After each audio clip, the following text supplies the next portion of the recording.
Yes, ready, start. Madam, I rise to support the bill which seeks to include certain tribal communities in the list of scheduled tribes. Some members here have demanded the inclusion of certain tribes from Karnataka in the list of scheduled tribes. My party and myself support that demand. The Honorable Minister has said in the statement of objects and regions that the state government of Jammu and Kashmir had been making demands for a long time for the inclusion of these four tribal communities as mentioned in the bill, but the central government has accepted their demand after a long time. It is not the questions of four tribal communities of Jammu and Kashmir alone. We have many tribal communities in Maharashtra, Madhya Pradesh and Odisha who have not yet found a place in the list of scheduled tribes even after 65 years of independence. As a result, they have been deprived of various benefits conferred upon them under the Constitution. We feel that such tribals of the said states should also be included in the list of scheduled tribes so that they can also enjoy the various benefits like other tribals in the country. Madam, it is not the question of conferring economic benefits alone upon the tribals. We shall have to see that their languages, education, and cultures are protected properly. We have noticed that the languages of many tribal communities living in our country have not been developed fully. Their cultures also have not been developed fully. Consequently, the cultures of such tribals are almost on the point of extinction. Naturally, the tribals have become very much concerned with the preservation of their culture. We find serious discontent among the tribals on account of this. The imperialist powers and secessionist forces are taking advantage of this kind of discontent among the tribals. I come from the northeastern region. There the tribals have discontent due to non-preservation of their languages and cultures. The imperialist powers are taking advantage of their discontent and inciting them to secede from India. For such secessionist tendencies among the tribals are policy of the government of India on tribals in is responsible. On the basis of that policy is not been possible so far to develop the languages and cultures of the tribals in India. The tribals are unable to enjoy the protection given to them under the constitution. Therefore, tribals have started demanding autonomous councils there.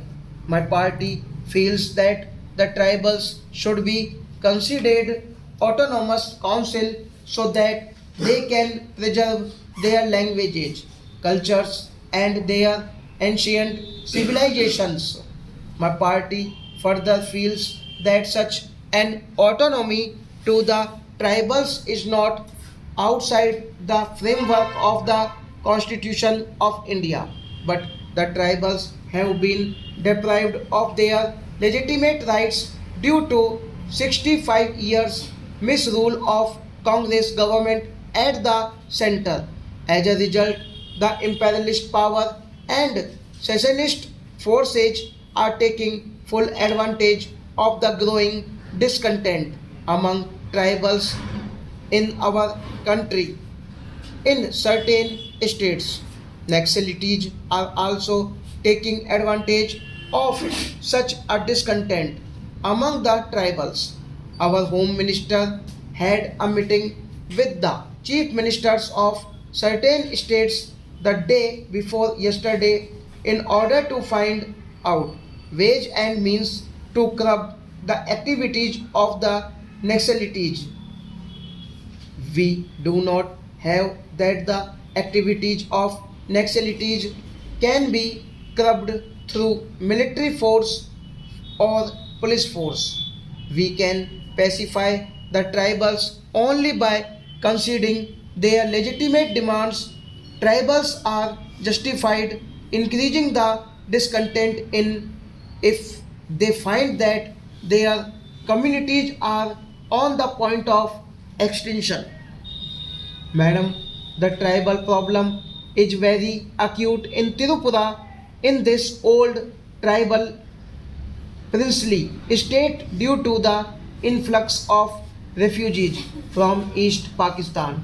The tribals are now 28% of the total population there.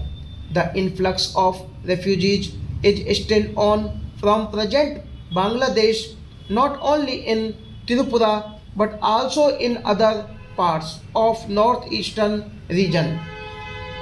It is known to all the members in this house that the Communist Party government established autonomous district council for the tribals in Tripura.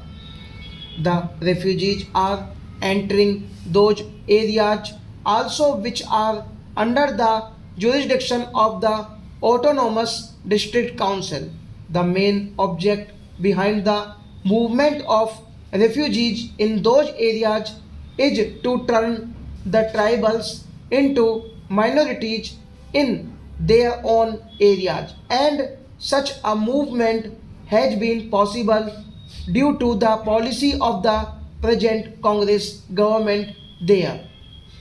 Madam, when we were struggling for the rights of the tribals in Tirupura, the Congress party in Tirupura and its the then president were opposed to the establishment of autonomous district council in the state.